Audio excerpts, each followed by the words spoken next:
Raksasa dalam mitologi Nordik adalah hal yang luar biasa. Meskipun semua mitologi dianggap menarik, kisah-kisah raksasa Nordik menawarkan wawasan tentang bagaimana bangsa Viking melihat dunia di sekitar mereka. Beberapa cerita terbaik di dunia tentang raksasa, makhluk yang mereka definisikan sebagai musuh para dewa. Ada banyak makhluk dalam mitologi yang menarik untuk dipelajari, tetapi raksasa memiliki beberapa sejarah yang mengagumkan. Mitologi Nordik mengenal mereka sebagai Jotun dalam bentuk tunggal atau Jotnar, sebutan bentuk jamaknya. Raksasa Nordik itu terkenal kuat, menakutkan dan seringkali sangat disalahpahami. Dalam pengetahuan Viking, para raksasa sering dianggap sebagai musuh para dewa. Meskipun banyak film dan tema budaya pop telah membuat permusuhan ilahi ini terkenal, para raksasa itu sendiri secara luas disalahpahami oleh banyak penggemar Viking modern. Tumbuh dalam cerita dan sejenisnya, kita cenderung menganggap raksasa sebagai makhluk besar dan brutal yang langkahnya mengguncang tanah dan menghancurkan manusia, tetapi mudah ditipu oleh pahlawan yang pintar. Raksasa dalam mitologi Nordik bukanlah makhluk biasa. Mereka adalah makhluk gaib dengan nenek moyang yang sama seperti para dewa itu sendiri. Mereka biasanya tidak bodoh, tetapi dalam beberapa kasus memahami alam semesta atau bahkan melihat masa depan lebih baik daripada yang bisa dilakukan oleh para dewa. Yang paling mengejutkan bagi mereka yang baru mengenal pengetahuan Viking, bahwa tidak semua raksasa itu harus besar.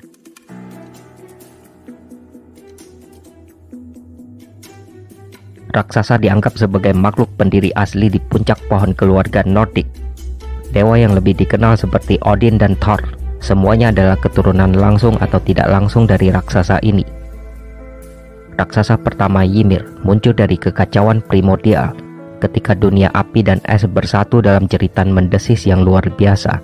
Keturunannya yang dikenal sebagai Jotun atau Jotnar adalah roh dari kekacauan ini, mewakili siklus kehancuran dari tatanan alam universal. Suku dewa Aesir dan Vanir juga muncul sebagian dari ras raksasa yang sama, walaupun mereka juga memiliki leluhur lain yaitu Buri, makhluk yang tidak diketahui asalnya, yang telah dibatasi dalam es sampai ia akhirnya dibebaskan dari sapi Ymir bernama Audumla yang menjilat es selama 3 hari.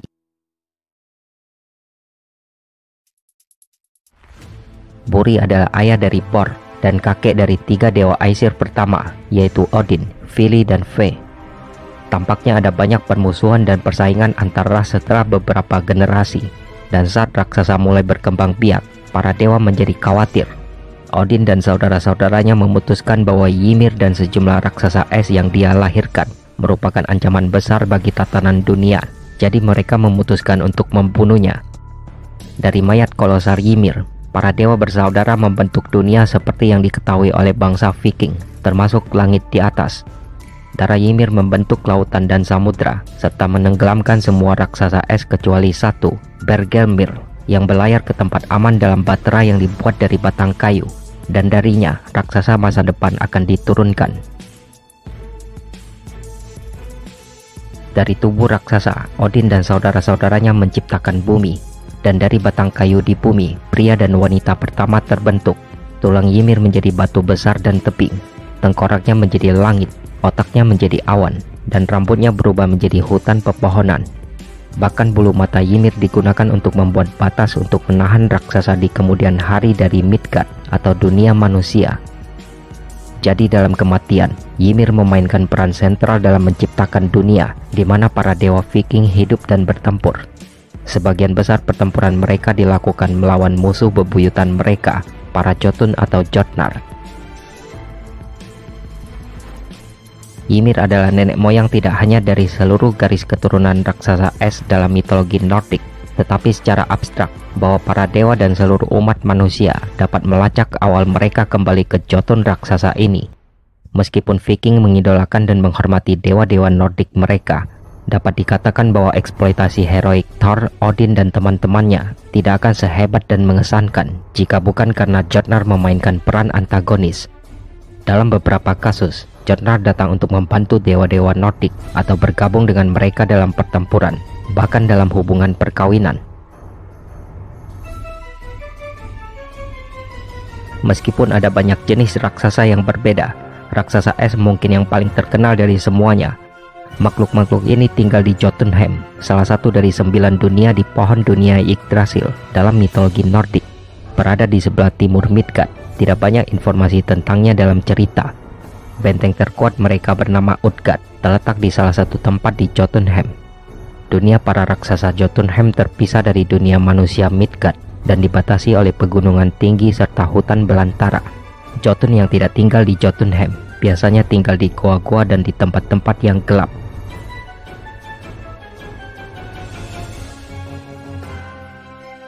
Mungkin karena keinginan untuk membalas dendam atau karena keganasan dan kekejaman, para raksasa sering digambarkan bermimpi untuk memerintah Asgard dan Midgard.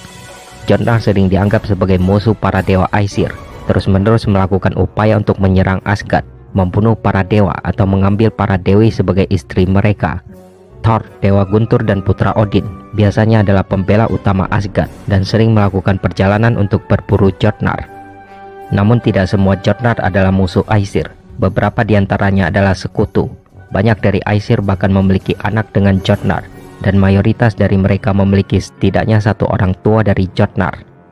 Kata Jotun sering diterjemahkan sebagai raksasa dan memiliki asal yang sama dengan kata Etin dalam bahasa Inggris, yang merupakan nama untuk raksasa dalam cerita rakyat Inggris.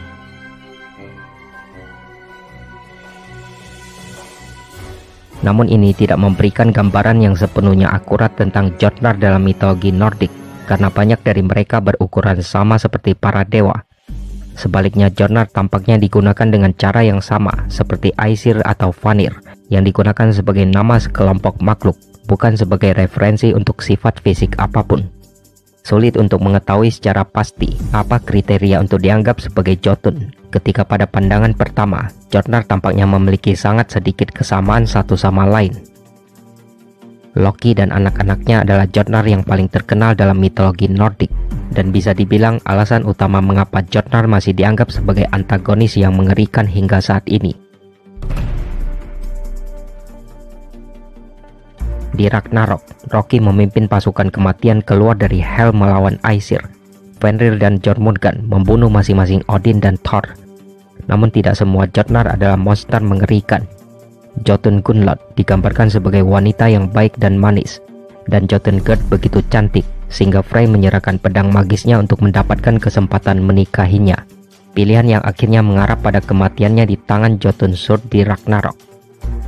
Frey tidak sendirian dalam mengambil Jotun sebagai pasangan.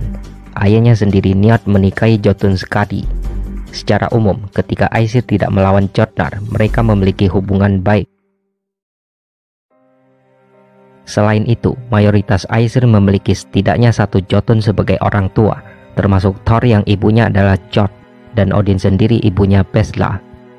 Biasanya persatuan ini cenderung antara Aesir atau Vanir laki-laki dengan Jotnar perempuan. Meskipun ada pengecualian seperti Loki yang memiliki ayah Jotun dan ibu Aesir. Jotnar dalam mitologi Nordik biasanya dapat dikategorikan menjadi 3 kelompok, yaitu kelompok yang bersekutu dengan Aesir, seperti Dewa Laut Aegir, suami dari Ran Dewi Laut. Dia sering menjadi tuan rumah para Aesir di aulanya untuk pesta minum. Kemudian Skadi, putri Chaji, yang mendatangi Asgard setelah ayahnya dibunuh oleh Aesir, tujuannya untuk menuntut kompensasi. Masalahnya akhirnya bisa diselesaikan ketika Loki membuatnya tertawa, dan Dewa Aesir mengizinkannya untuk memilih suami dari salah satu dewa berdasarkan kaki mereka. Dia akhirnya menikahi Njord ketika mengira kakinya sebagai kaki Balder. Lalu ada Gerd, Jotun cantik yang setelah berpikir panjang, akhirnya setuju menikahi Frey. Kemudian kelompok musuh para Aesir, misalnya Thrym, seorang raja Jotun yang mencuri paruh Thor Mjolnir dan hanya setuju mengembalikannya jika Freya menikahinya. Thor dibantu oleh Loki untuk berpakaian seperti Freya dan pergi ke pesta pernikahan. Sebagai gantinya membunuh Thrym segera setelah dia mengembalikan Mjolnir. Ayah Skadi yang bernama Chaji pernah menculik Dewi Idun. Namun Loki berhasil menyelamatkannya menggunakan jubah Freya untuk berubah menjadi burung dan mengubah Idun menjadi kacang serta membawanya kembali ke Asgard. Chaji berubah menjadi elang dan mengejarnya, tetapi para dewa Aesir menyalakan api yang membakar sayapnya sehingga jatuh ke tanah dan tewas seketika. Jormungand juga dikenal sebagai ular Midgard karena dia cukup besar untuk mengelilingi seluruh dunia. Meskipun dia adalah putra Loki, dia dianggap netral bagi Aesir jika bukan karena permusuhan lama dengan Thor. Thor membunuhnya di Ragnarok, tetapi Thor juga segera tewas karena luka-lukanya. Satu lagi putra Loki yang bernama Fenrir atau serigala raksasa.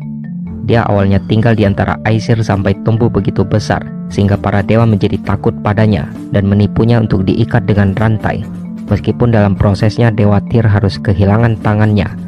Fenrir membunuh Odin di Ragnarok dan kemudian dibunuh oleh putra Odin bernama Vidar. Yang paling ditakuti dari semua Jotnar adalah raksasa api bernama Surd, makhluk besar yang hampir seluruhnya terbuat dari api, penjaga Muspelheim, dan salah satu Jotun yang lebih firasat dalam mitologi Nordik. Dia memiliki pedang yang berapi-api dan juga bertarung melawan Aesir di Ragnarok, di mana Frey terbunuh olehnya. Surd adalah raksasa api yang akan membawa akhir dunia di Ragnarok.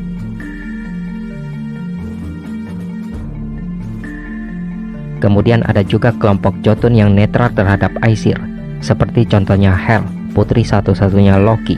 Dia memerintah atas wilayah dengan nama yang sama di Niflheim, di mana setiap orang yang meninggal karena usia tua dan sakit akan pergi ke sana. Hymir, Jotun dengan tengkorak yang luar biasa keras. Dia mengajak Thor memancing dan mereka akhirnya menangkap Jormungand yang pada akhirnya lepas.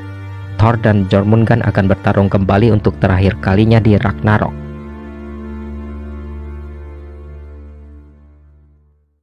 Hirokin, seorang wanita raksasa yang dikatakan tinggal di salah satu hutan paling gelap di Jotunheim. Hirokin adalah raksasa Nordik yang agak menakutkan. Menurut legenda, dia memiliki seekor kuda besar yang juga bisa berubah menjadi serigala.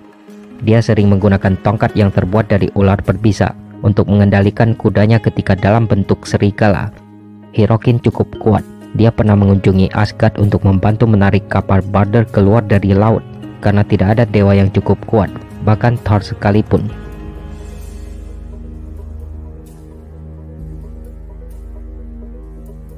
Jansasa adalah seorang wanita raksasa yang merupakan kekasih Thor. Ia melahirkan dua putra setengah Jotun, Magni dan Modi. Magni adalah yang terkuat dari semua dewa Nordik, bahkan melebihi ayahnya dalam hal kekuatan. Faktanya, ketika Thor mengalahkan Hrungnir dalam pertempuran, dia terjepit di bawah kaki raksasa itu dan hanya Magni yang bisa membebaskannya. Jarsasa adalah karakter penting dalam mitologi Nordik karena putra-putranya adalah salah satu dari sedikit orang yang selamat dari Ragnarok yang ditugaskan untuk membangun kembali dunia baru dari abu dunia lama. Mereka mewarisi Mjolnir dari ayah mereka yang gugur. Pada saat Ragnarok, Jotnar akan meluncurkan serangan besar mereka terhadap para dewa, dipimpin oleh Loki di puncak kapal orang mati. Dengan bantuan raksasa api Surd, mereka akan menghancurkan para dewa Aesir dan menyebabkan kehancuran alam semesta. Tampaknya dengan peristiwa Ragnarok dan penentangan mereka yang sering terhadap dewa-dewa Aesir, orang-orang Nordik memandang Jotnar sebagai entitas jahat, tetapi sebenarnya tidak demikian. Meskipun Jotnar tentu ditakuti dan sering ditampilkan secara negatif, mereka adalah bagian penting dari mitologi untuk menjaga keseimbangan alam semesta. Lebih penting lagi, siklus Ragnarok dan peran yang dimainkan Jotnar di dalamnya sangat penting untuk kelangsungan hidup, karena malapetaka para dewa dan alam pasti mengarah pada kelahiran kembali. Meskipun Jotnar umumnya telah digambarkan secara negatif, terutama dalam budaya modern, penting untuk diingat bahwa setiap tindakan penciptaan pertama-tama merupakan tindakan penghancuran.